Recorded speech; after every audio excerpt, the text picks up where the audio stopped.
Yeah, there are definitely perks, obviously, to the job. There's some downsides too. Being able to go to the grocery store, it's complicated. Not that I don't want to see people, and not that, because I do want to talk to people who are fans. But sometimes, I just want to get the milk. And it's not so much the idea of going to the grocery store and not being able to get it done, but it's the idea. It's just a reminder that forever everybody's gonna know who I am. And sometimes, not that I do anything that I care if anybody knows about, but sometimes it's nice to be able to go out of the house not having combed your hair and and not having people looking at you, and you go anywhere at the grocery store, people are like, look at his hair, it's so bad. Yeah, and that's in the papers. Right. Aiken doesn't do his hair. Is it only in North Carolina, or is it in LA? Is it anywhere you go? There are different places. Where you go when you go in LA, for example. There are a lot of whispers and stares, and they're paparazzi. People are there with cameras trying to take pictures of what kind of cereal I'm buying. When I go to any other place in the country, New York or in the Midwest or elsewhere, there's a lot of energy. Oh, sign this! Oh my goodness, I saw you! Oh, you're so great on that show. I voted for you every week. When they probably didn't.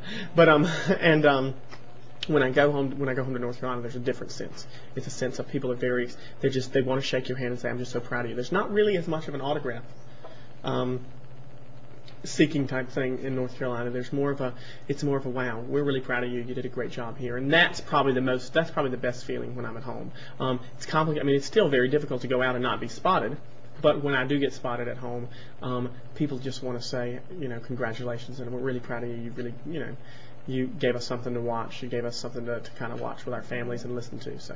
Right. Well, I know that you're a very family-oriented man. I know you're very close with your mom. What's it like living on the other side of the country? You were with your family, and now all of a sudden a really big split, yeah. And now my brother's going off my brother's headed off to the military in June, and so my mom's going to be an empty nester really soon. So it's a little bit complicated. We talk. We got cell phones we can get in touch with each other real quick now. So we stay in touch as much as we can. And she comes out and sees me as often as she can. She was in Vegas for the billboards in December, and she'll be here tonight for the show. We stay in touch. I keep her busy. I'm always calling her and asking her to do something. I still rely on her plenty. So, you only call me when you need something. Well, don't we all? That's what moms are for. Now, how do you get around?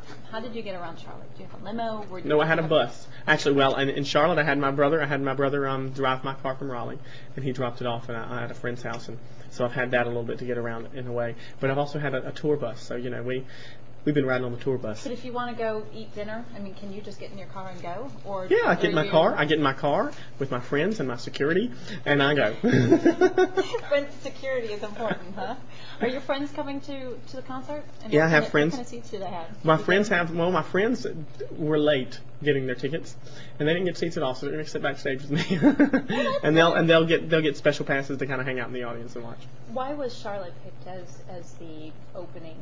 I really don't know the answer to that. I don't know why Charlotte was picked. I think that our agents got together and decided that Charlotte would be a nice place to, a good strong market that we could start a show in. But it was really beneficial for both of us because it's not just kind of home for me. It's not just where I lived, but Kelly's family is an hour north. There in Hickory, and her entire family lives up there, and so it's a family reunion really for both of us. My mom's coming into town. I've got friends coming from Raleigh, and she's got people coming from Hickory. And I've got friends who are in Charlotte. So it's a big city for us. Now I know you went to college here in Charlotte, so you're very familiar with Charlotte, and I know you often refer to Charlotte as home. What's the one thing when you're in LA, and what's the one thing besides your family and friends? What's the one thing that you miss most about Charlotte? Mm-hmm. It's definitely a quieter, more laid-back atmosphere. I got to the hotel this weekend, and I turned on the news so I could see the local people. And Colleen Odegaard was not on the news today. She had a baby. Oh, did she? Yes, congratulations. baby boy. See, I looked for her. She'll be excited. But Ciro's. There's an Italian restaurant by the lake up in the university area that's got a good stromboli. I miss that occasionally. So. Now, I know you're not the poor struggling college student that you were. We've all been through it. Now you have a little more money to spend. Have you splurged on anything? Did you? Well, no. I bought a car for myself in L.A. and one in New York. Why did I say New York? I bought a car for myself in LA, and I bought one in Raleigh, and then I paid my mom's house off, and that's pretty much what I've done so far. What kind of car? Have Volvos. Good. Good. How fun. Well, thank you. Turn